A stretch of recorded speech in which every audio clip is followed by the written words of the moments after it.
y'all ready? You ready, Chris? The time is 6 p.m. and the regular session of the Denison City Council is now come to order. Our invocation will be given by Tom Hoover, pastor of Fusion Church.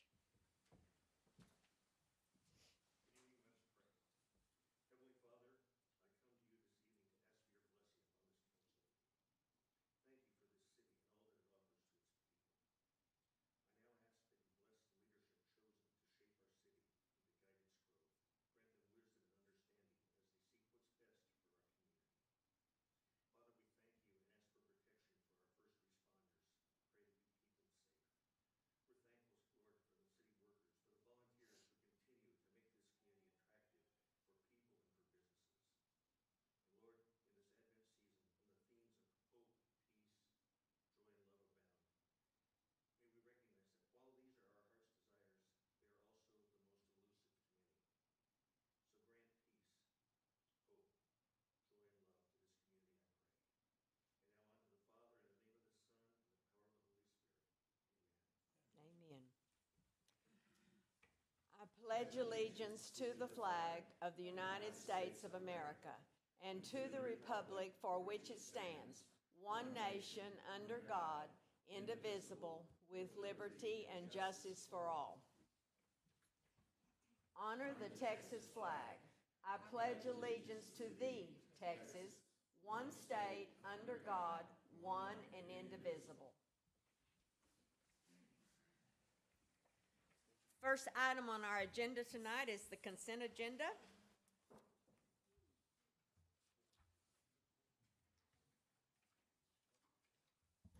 Mayor, move to approve. Second. I have a motion by Councilmember Beck, second by Councilmember Spiegel. All those in favor, please say aye. Aye. Opposed, same sign. Motion carries. Item 3A, receive a report, hold a discussion, and conduct a public hearing to receive testimony from the building official on the unsafe condition of the posted structure at 424 West Atchison and take action. Ms. Floyd?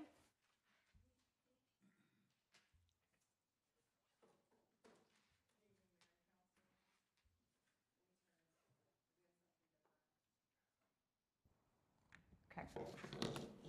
Can you hear me? Yes, ma'am. Okay. On November 29th, 2018, Carter Denton, Gloria McGee Denton, Maverick Residential Mortgage, Inc., and Randall Shane Cook were given notice to repair or demolish the structure at 424 West Atchison. The owners have failed to comply with this notice. The structure is unsafe in accordance with Chapter 5, Article 8, Section 5-833, H, M, and N of the Denison Code of Ordinance. This property is open and an attractive nuisance. The roof is in poor condition. It's not weather tight. And that's it. That's all the pictures for this one. The property tax value for this is $66,531. The amount of taxes due for 2018 is $1,830. A record of the violations, notices, and unsafe condition of the property are on file in the building department. Staff is requesting council to declare the structure an unsafe structure and order its removal. This is a public hearing. Is there anyone here wishing to speak on behalf of this agenda item? There being none, the public hearing is closed. Questions of Ms. Floyd? A motion. I move to declare the structure at 424 West Atchison a nuisance and unsafe, to order demolition, to authorize staff to proceed with the demolition process. Second. There is a motion by Councilmember Beck and a second by Councilmember Doty. All those in favor, please say aye. Aye. Opposed, same sign. The motion carries. Item 3B, receive a report, hold a discussion, and conduct a public hearing to receive testimony from the building official on the unsafe condition of the posted structure at 511 East Shepherd and take action. Ms. Floyd? On November 26th, Mount Vernon Baptist Church was given notice of violation to repair or demolish the structure at 511 East Shepherd. The owners have failed to comply with the notice. The structure is unsafe in accordance with Chapter 5, Article 8, Section 5-833, H, M, and N of the Denison Code of Ordinances. This building is open, making it an attractive nuisance. It's not weather tight. The roof is in poor condition.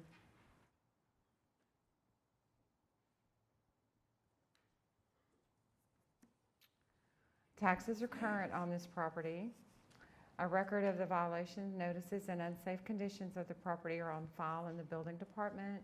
Staff is requesting council to declare the structure an unsafe structure and order its removal. This is a public hearing. Is there anyone here wishing to speak on behalf of this agenda item? There being none, the public hearing is closed. Questions for Ms. Floyd? No, sir, they're current. Any further discussion? A motion. I move to declare the structure at 511 East Shepherd a nuisance and unsafe, to order demolition and to authorize staff to proceed with the demolition process. Second. I have a motion from Councilmember Beck, a second from Councilmember Spiegel. All those in favor, please say aye. Aye. Opposed, same sign. Motion carries. Item 3C, receive a report, hold a discussion, and conduct a public hearing to receive testimony from the building official on the unsafe condition of the posted structure at 526 West Hathaway and take action. Ms. Floyd? On November 29, 2018, Benny Mae Bell Estate, Rosie Mae Bell, and Theetta Jean McNeely were given notice of violation to repair or demolish the structure at 526 West Hathaway. The owners have failed to comply with the notice. The structure is unsafe in accordance with Chapter 5, Article 8, Section 5-833, H and N of the Denison Code of Ordinance. This building is not weather tight. It's open, creating an attractive nuisance. Somebody's been staying underneath it. Oops. It is unknown the last time the taxes were paid on this property. The tax office only goes back to 2013 for the records, and they weren't paid then. So the amount due on it is $1,346, and the appraised value of the property is $3,751. A record of the violations, notices, and unsafe condition of the property are on file in the building department. Staff is requesting council to declare the structure an unsafe structure and order its removal. This is a public hearing. Is there anyone here wishing to speak on behalf of this agenda item? There being none, the public hearing is closed. Questions for Ms. Floyd? Clarify, you said the appraised value was $3,751. The appraised value is $3,751, and the taxes due on it are $1,346. Okay, our packet says 2260. Uh-oh. Don't know if it really makes much of a difference. Yeah. I can double check that. Any further questions for Ms. Floyd? And Miss, who are the owners of that property again? Benny Mae Bell Estate, Rosie Mae Bell, and Theetta Jean McNeely.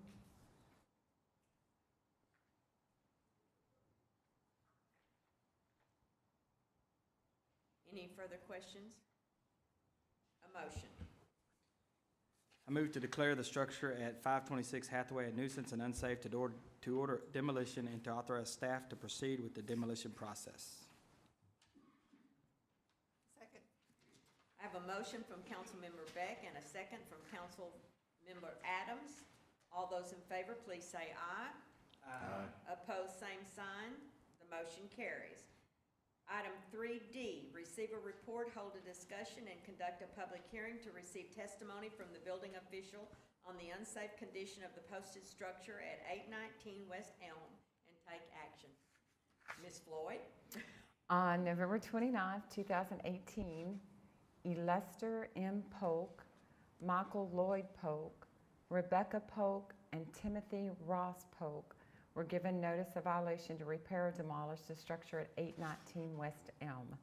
The owners have failed to comply with the notice. This structure is unsafe in accordance with Chapter 5, Article 8, Section 5-833, H, M, and N of the Denison Code of Ordinance. This building is not weather-tight. It's open, creating an attractive nuisance. The taxes were last paid in 2016. The balance due in taxes is $2,142. The appraised value is $21,811. A record of the violation notices an unsafe condition of the property are on file in the building department. Staff is requesting council to declare the structure an unsafe structure and order its removal. This is a public hearing. Is there anyone here wishing to speak on behalf of this agenda item? There being none, the public hearing is closed. Discussion with questions for Ms. Floyd? A motion. I move to declare the structure at 819 West Elm a nuisance and unsafe, to order demolition and to authorize staff to proceed with the demolition process. Second. There is a motion by Councilmember Greenleaf, a second by Councilmember Beck. All those in favor, please say aye. Aye. Opposed, same sign. Motion carries. Thank you, Ms. Floyd. Thank you. Item 3E, receive a report, hold a discussion, conduct a public hearing, and take action on an ordinance changing the zoning of the subject property from commercial C to single family 5, located at the southwest corner of Houston Avenue and Morton Street. Mr. Doss.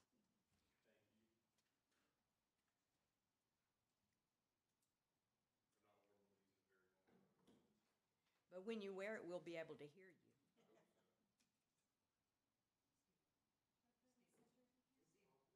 I know.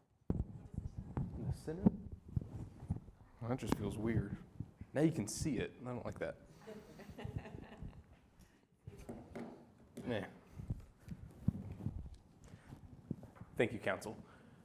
Item E is to receive a report, hold a discussion, conduct a public hearing, and take action on an ordinance changing the zoning of the subject property from commercial to single-family 5.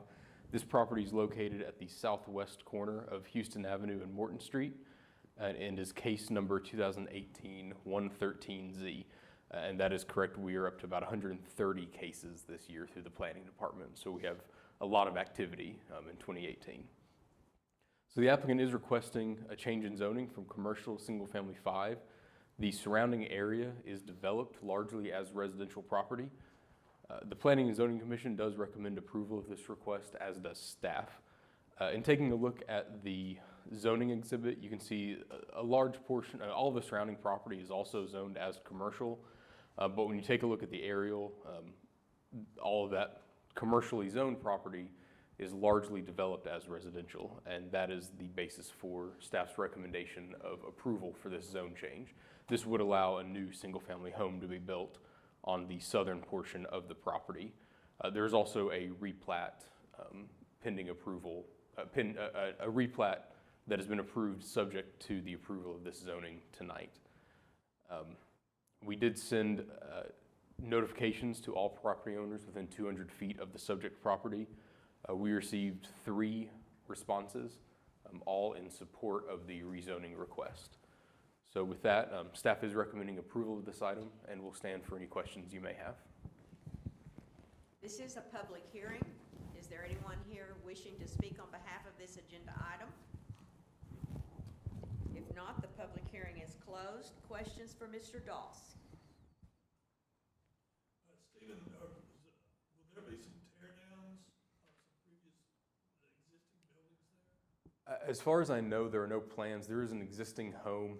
As you can tell, this is kind of the southern 2/3 of 2 single-family lots that were platted as part of the original town plat of Denison.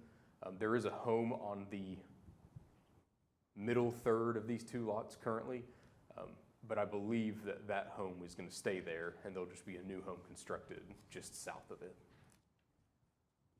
That home is currently occupied. I believe it is. Any other questions for Mr. Doss?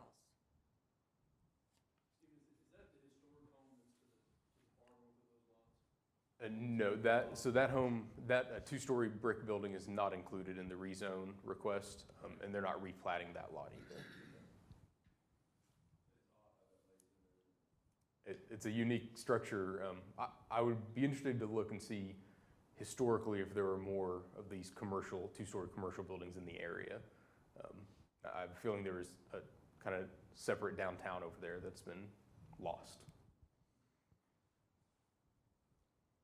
Any further questions? A motion.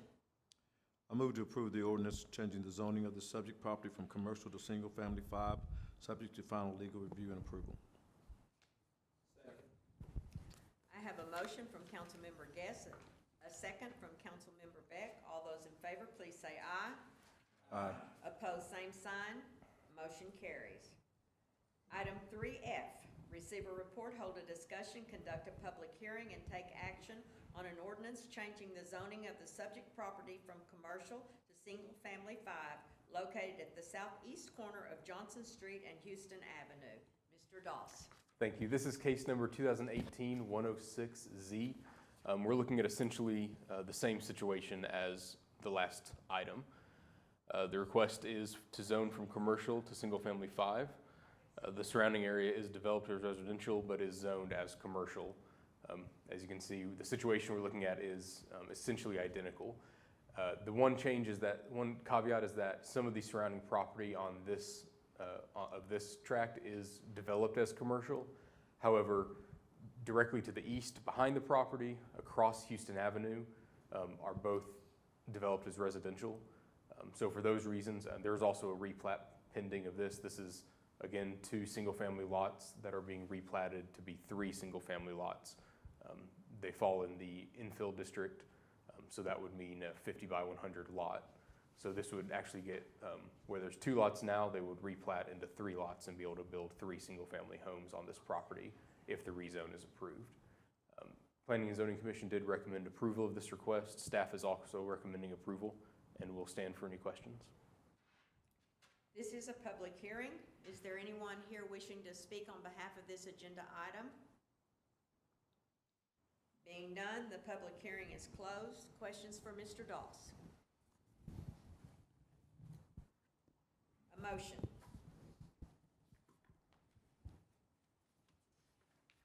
Mayor, I move to approve the ordinance changing the zoning of the subject property from commercial to single-family 5, subject to final legal review and approval. There is a motion by Councilmember Beck, a second by Councilmember Greenleaf. All those in favor, please say aye. Aye. Opposed, same sign. Motion carries. Item 3G, receive a report, hold a discussion, conduct a public hearing, and take action on an ordinance changing the zoning of the subject property from commercial to light industrial located at the southwest corner of FM 84 and Juanita Drive. Mr. Doss. Thank you. This case is actually a little different. So this is case number 2018-118Z. The applicant is requesting to change the zoning from commercial to light industrial to allow for a new business to be constructed. The subject property does have a home currently on it. That home would be demolished and a new building would be constructed on this site. That process would have to go through the platting and site plan review process with staff, but the rezone is the first step to allow that use. This property on the future land use plan of the 2018 comprehensive plan that we will be considering tonight is designated as for use as kind of uses that drive employment, which a light industrial zoning would be one of those use categories. We did receive one notice of opposition from property owners within the notification area. That one, let me go to the map here. That one, as you can see in red, that property owner comprises 13% of that notification area. Our magic number, so to speak, is 20%. So this opposition does not trigger any supermajority requirement. We did receive one notice of support, and then the other 3 notices we sent out were not returned. The surrounding property, as you can see, all other 3 corners of this intersection are zoned light industrial, and to the east, south, and north, all those properties that are zoned as light industrial are actually developed as light industrial uses. The property next to this subject property that is zoned commercial is undeveloped. So with that, after review of the future land use plan and the infrastructure plans for this area, staff is recommending approval of this request. The Planning and Zoning Commission also recommended approval, and I'm here for any questions. This is a public hearing. Is there anyone here wishing to speak on behalf of this agenda item? Being none, the public hearing is closed. Questions for Mr. Doss? Do we know what type of business he plans on putting there? There are no final plans, no true plans have been submitted yet. However, there have been discussions of a commercial gas distribution facility. So that'd be medical gases. They like the proximity to the hospital, but there will also be some welding gases that would be transferred here, stored, and then distributed to end users.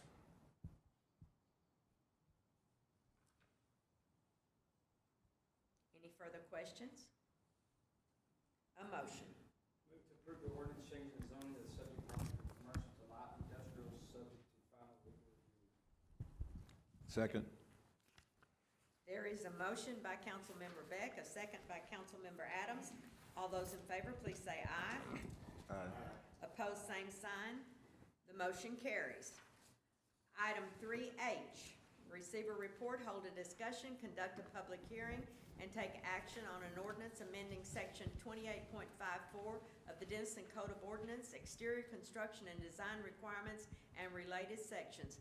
Mr. Doss. Thank you. This is case number 2018-024 OA. The OA stands for Ordinance Amendment. We don't do a ton of these, but when we do, they're a lot of work. This one's been a doozy.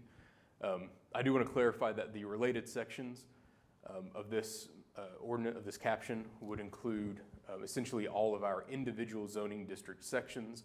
Right now, they all either refer back to section 28.54 or they have their own little standards built in. The change would be we're going to update all of those sections to just refer to 28.54. That way there's just one place you have to look to determine what your construction standards are. Hopefully bring a little bit more clarity to the development process. So this is a project that we've been working on with the Planning and Zoning Commission since early summer of this year. The proposed ordinance is going to amend various sections of the code, mostly 28.54, to both clarify what construction materials are allowed for what types of buildings and update some of those materials. It's been a while since we've updated these standards, so we always want to be consistent and updated to the market and allow what the market wants to build in these areas. So as I mentioned, we've been discussing this item since summer 2018, and the Planning and Zoning Commission has recommended approving this ordinance. So I'm going to fly through these slides. So in general, most of the changes we've done are just clarifications and consistency. We essentially now will have a set of 11 building materials that are all defined and have their own set of standards. So here's what a brick is. When we say brick, here's what a brick is. Here, when we say stone, that means natural, cut, cultured stone, things like that, that are really intended to make it clear what is a brick, what is stone. When I say a glass wall, what do I mean? Now, all building types, from single family down to industrial, are going to have two or three sets of allowed materials. You have primary materials, which is what we typically think of as, in our non-residential, we have a 75% primary material requirement. That standard has always been there.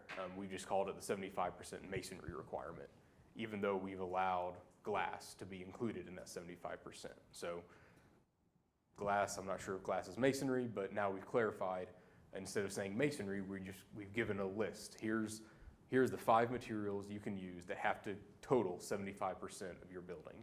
The remaining 25% can be all of these secondary materials.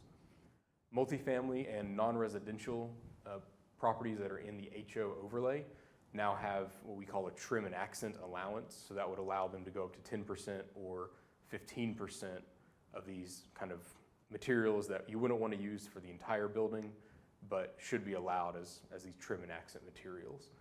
One other thing we've done is we've clarified that cultured brick is considered to be brick. In our old standards, it wasn't clear if you had to do a full 100% brick wall or if you could do a brick product. We've clarified that. That came at the recommendation of one of our planning and zoning commissioners. We've also, I want to make sure we understand that the residential standards for single family, duplex, and townhome are not modified by this ordinance. In our residential infill area, we still have the same standards. We just clarified those standards. We've also added in a new section for a specific group of buildings for commercial and wholesale trade buildings and manufacturing and industrial buildings that are located in specific zoning districts.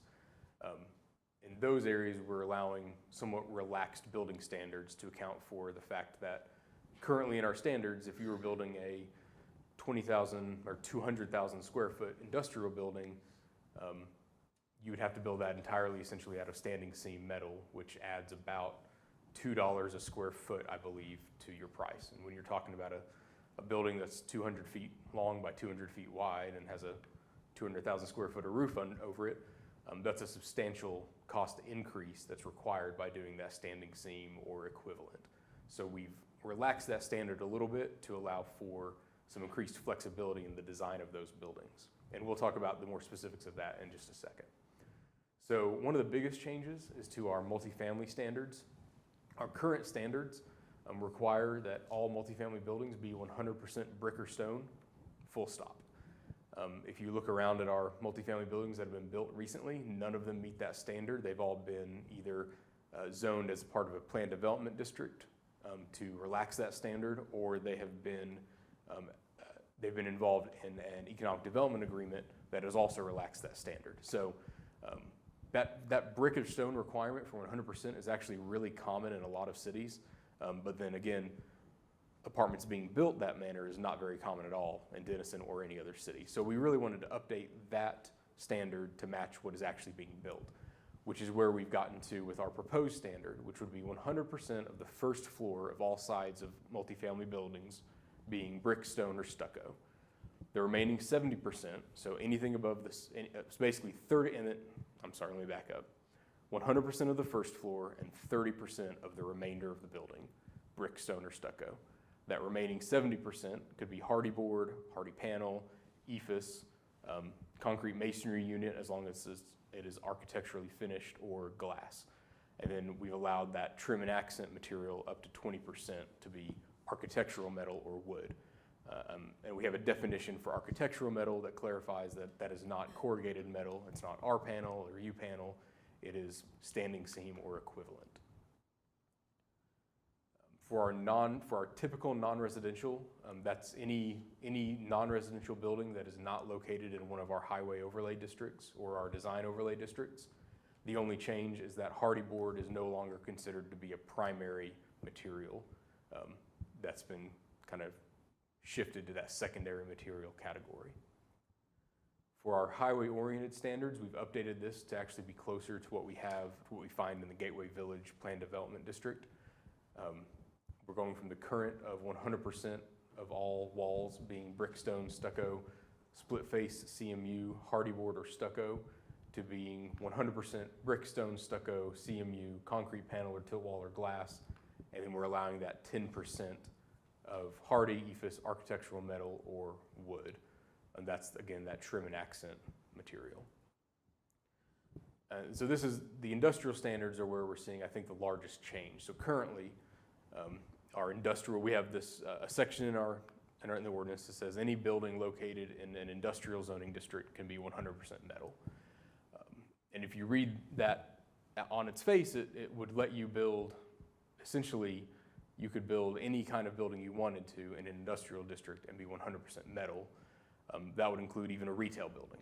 Could be 100% metal because of the language of the ordinance. So we've clarified that that standard is only applied to buildings that are actually industrial or commercial buildings. And we've actually changed that standard. So instead of being 100% metal with the addition that that metal has to be standing seam, we've dropped that down to 30% of all of your front walls have to be brick, stone, stucco, that higher standard material. Then the remaining 70% of your front and then all other sides of your building can be what we're going to call corrugated metal, which is not architectural metal, it's this lower standard that would be R panel, U panel. We would allow exposed fasteners on those buildings, on those sections, as long as the building is then properly finished to a manufacturer's specification. And we built in, I believe we specified like a 20-year manufacturer finish. So that applies to commercial buildings, industrial buildings, and specific auto-oriented buildings that are located in commercial, light industrial, and heavy industrial zoning districts. And in your packet, you have a PDF, which was some slides that I had in here that shows all of those specific building types that would be allowed to take advantage of this 30% standard as opposed to the typical 75% standard. So as I said, we spent a lot of time going through these with the Planning and Zoning Commission. We actually did one full meeting on multifamily, one full meeting on non-residential, and then another full meeting on the industrial standards. So we think we've landed at a point that is going to be a lot more responsive to the market, especially in the multifamily and industrial sectors. We feel like we're going to essentially get to a place where this is where the market wants to be with these types of buildings. This is what they want to build out of, and so we've matched our standards to those. But I still think these standards are ones that are high, and they're going to produce attractive buildings for us. So with that, this is a public hearing. Staff is recommending approval of this item, and I'm here for any questions. This is a public hearing. Is there anyone here wishing to speak on behalf of this agenda item? Being none, this public hearing is closed. Questions for Mr. Doss? Stephen, I just say good work. I know that these projects take a lot of effort, and you got a lot of volunteers to get together to oversee this, and we've got a really good team right now put together on P&Z Commission. It's really impressive, so appreciate your efforts. Any further questions, discussion? A motion. Mayor, I move to approve the ordinance amending section 28.54 of the Code of Ordinance and related sections, subject to final legal review and approval. Second. I have a motion from Councilmember Spiegel and a second from Councilmember Beck. All those in favor, please say aye. Aye. Opposed, same sign.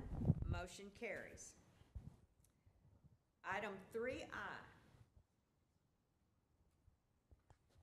Receive a report, hold a discussion, and take action on an ordinance adopting the Denison Comprehensive Plan.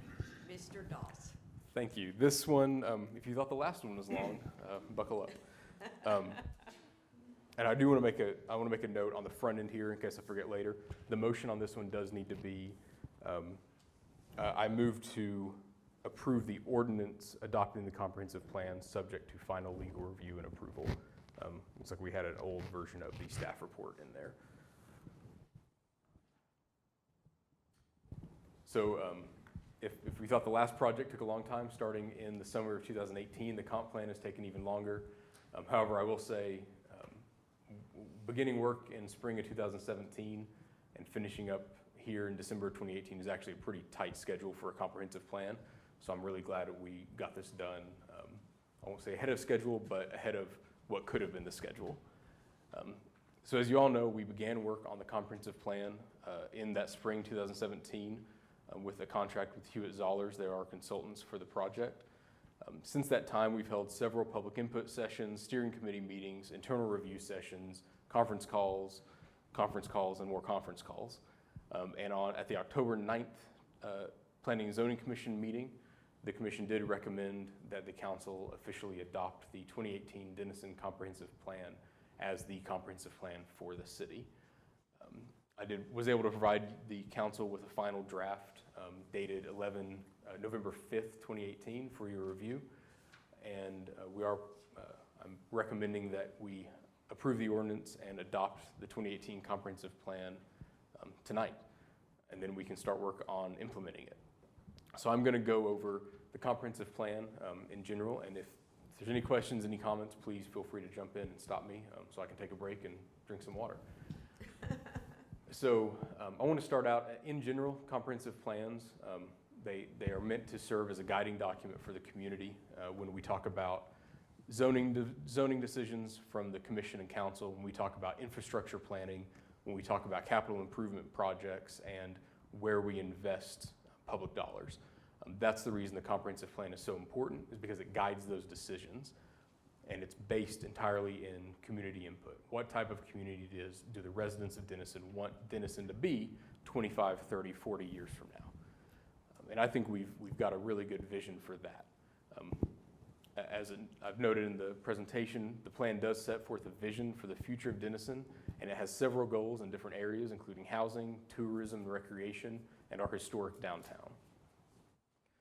The vision, which I think is kind of the key to the entire plan, is that Denison will retain its hometown feel and historic character, improving its neighborhoods and downtown while attracting new businesses, residents, and visitors through a great quality of life.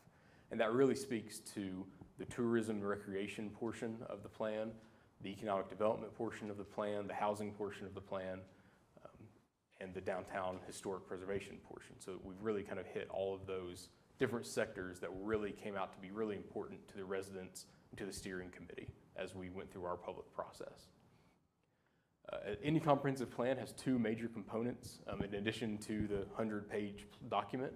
The first one is the future land use plan, and the second is the master thoroughfare plan. We're going to spend a lot more time on the future land use plan than the master thoroughfare plan, so we're going to start that now. So the comprehensive plan that we're proposing that we adopt tonight includes a brand new future land use plan. This designates appropriate land uses throughout Denison's city limits and our extraterritorial jurisdiction. Currently, that extends 2 miles outside of our city limits, at least on the east side of Denison. On the west and south side, we have agreements, and on the north side, we have Oklahoma. So if you're looking at the map, we have more room to grow to the east because there's not as many incorporated communities in that direction. The future land use plan is intended to be used by staff, the commission, and council as a guiding decision, a guiding document for zoning decisions, but also as we create our infrastructure plans and our capital improvement projects, because it shows where we want to guide certain types of developments to. Looking back in time to 2002, this is the current future land use plan. I love to say the current future land use plan. And as you can see, it has a lot of different colors going on. It is very specific. You get down to the parcel level, and we have individual tracts that are designated for future land uses, which is really common for future land use plans that were done in this era in the early 2000s. And I think that really has to do with the widespread introduction of mapping software that allows you to get really, really specific on your maps. And as we're zooming in, you can see we are very, very specific. You can see all these little blue dots for individual parcels. So it's very specific. And the reason I'm kind of hammering that is we have 15 different land use categories in the 2002 plan. And we only have about 21 or 22 different zoning districts. So when you're using a plan that is this specific to guide your zoning decisions, there's really not a lot of flexibility when an item gets to city council. I've reviewed a case and I've said, well, you want to do a retail establishment, a retail zoning at this corner. And I've zoomed all the way into your specific parcel and it's yellow, which means single family. And if I'm using the comprehensive plan and this map as a guiding document, well, that means I have to recommend denial, no matter how much sense that your project makes, because it's yellow on this map, I have to recommend denial. And Texas State Code requires that our zoning decisions be made based on a comprehensive plan. So while we've gotten really specific, and that may have been what we wanted to do in 2002 is really map out our land uses, we've really kind of handcuffed ourselves to this map that was done 16 years ago. That's why it's so important to update your comp plans as you move forward. So as you can see, these are the 15 different categories. We've got single family, multifamily, something called lakeside development. We have 1, 2, 3, 4, 5, maybe 6 different types of retail. So again, very specific, a lot of different land uses included in this map.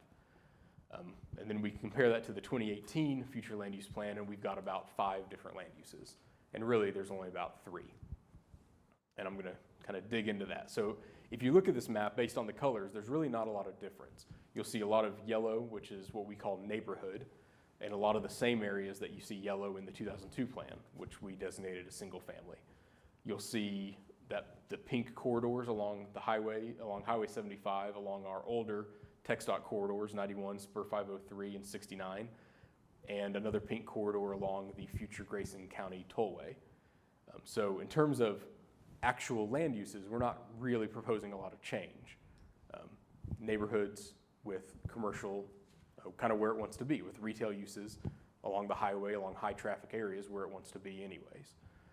But where we really have changed a little bit is when we get into what these different land use categories are. As you can see, the biggest category by far is neighborhood. And that includes all different types of residential, from single family, from large lot single family on an acre or two, down to townhomes, to patio homes, and to multifamily. And that might trigger something in your brain that says, well, we don't necessarily want multifamily developments everywhere that we've painted yellow with this map. And that's where the next page of the comprehensive plan comes in. This map actually sits on the left page, and on the right page, if you have the paper document, I still like to use paper, you've got a little text description of neighborhood. And it says very clearly that while multifamily uses could be appropriate, they're only appropriate in certain locations. Locations that have good access to transportation networks. That could mean that it's on the corner of 2 arterials. Located in areas that have good access to parks and public open spaces.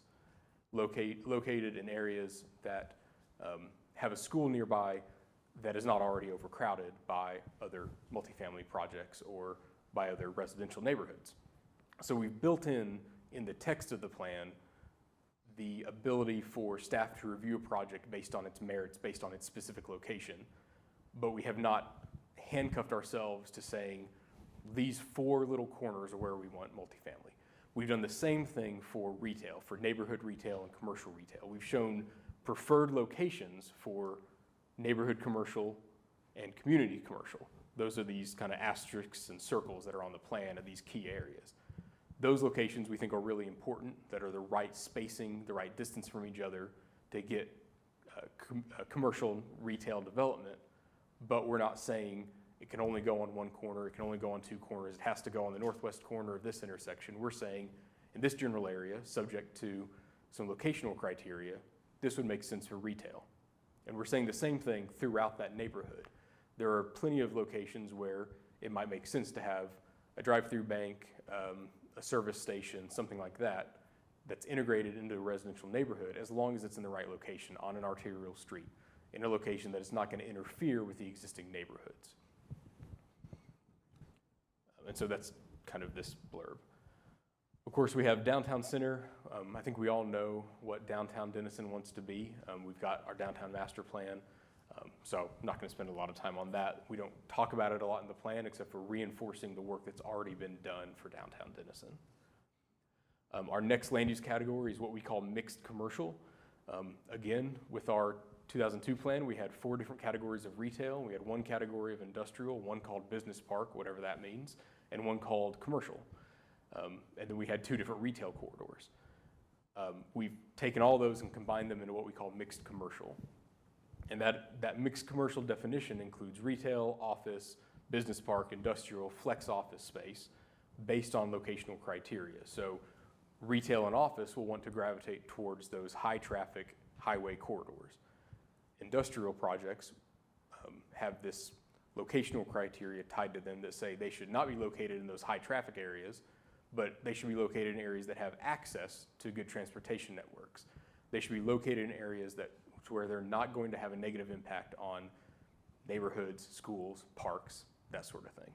So while we haven't picked specific areas and said you can only do industrial here on the map, on the next page in the text, we've said these are the locations that make the most sense for industrial. And we've done that both with the retail, with the multifamily and with the industrial. And then, of course, we are also showing open space with all of our public parks. And then we're also showing these kind of lined areas that are called revitalization areas.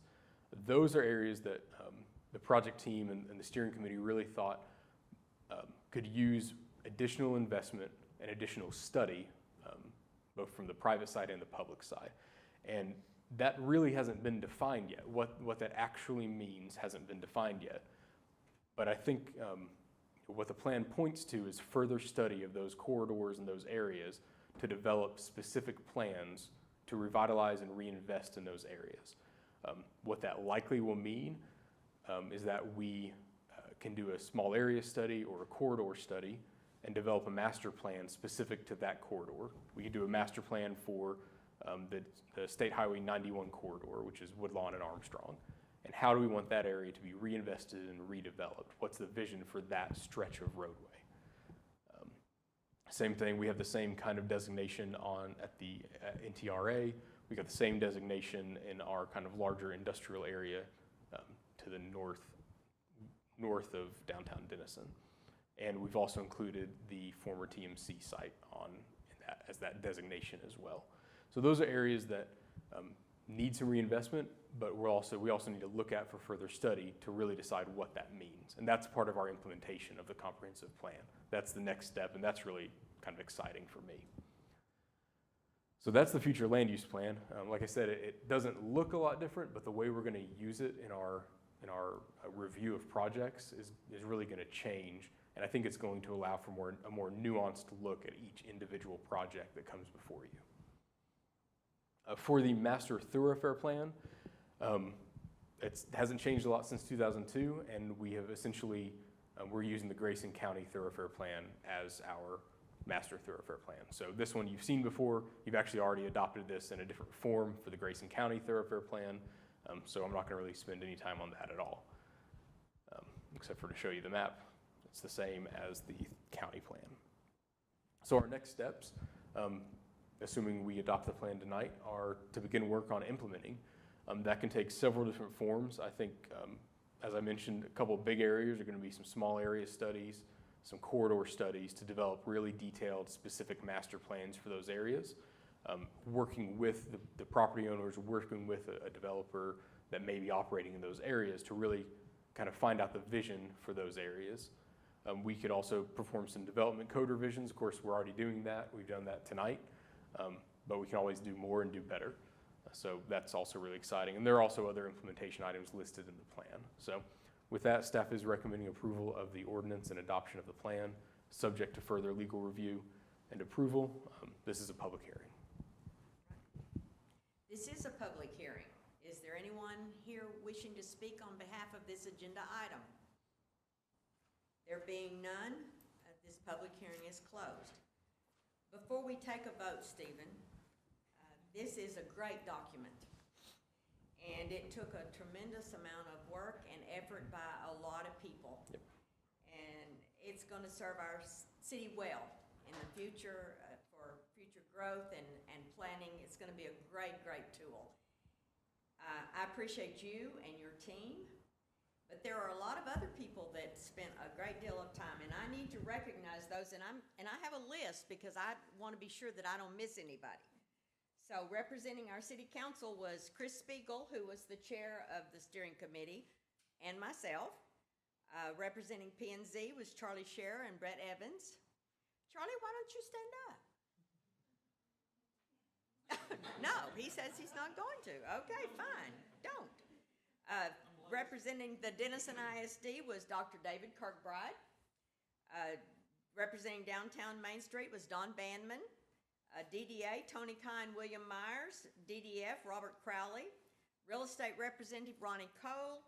Housing Building Developer representative was John Galding. Citizen representative was Amber Pilcher. And Aaron Bloom represented the TxDOT for the thoroughfare planning. We also had our P&Z that spent a great deal of time on this. So, and I'm sure Mary will stand when I call her name.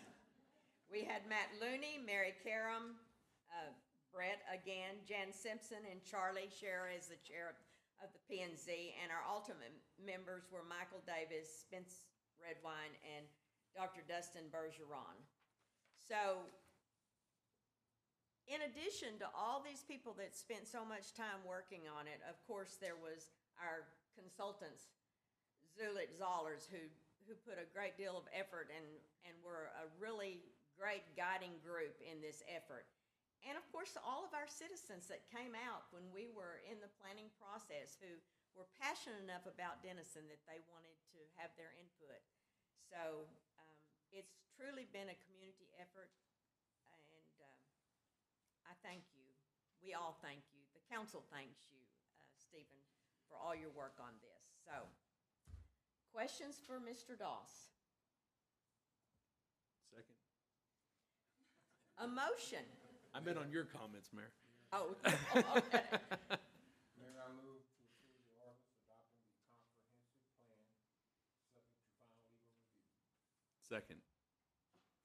There is a motion by Councilmember Greenleaf and a second by Councilmember Spiegel. All those in favor, please say aye. Aye. Opposed, same sign.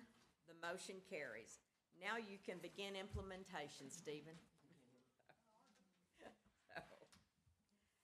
Pursuant to Chapter 551 Texas Government Code, the council reserves the right to convene an executive session to receive legal advice from its attorney on any posted agenda item as permitted by law, or to discuss the following: consult with attorney on a matter in which the attorney's duty to the governmental body under the Texas disciplinary rules of professional conduct conflicts with this chapter, and/or consult with attorney about pending or contemplated litigation or contemplated settlement of the same, Section 551.071. 1, confer with attorney and discuss pending litigation at 715 West Sears. Discuss judges and prosecutor positions and appointments. Confer with city attorney regarding contractor payments. Discuss the appointment, employment, evaluation, reassignment of duties, discipline or dismissal of, or to hear a complaint against a public officer or employee, Section 551.074. Discuss judges and prosecutor positions and appointments. The time is 6:52, and we are now in executive session.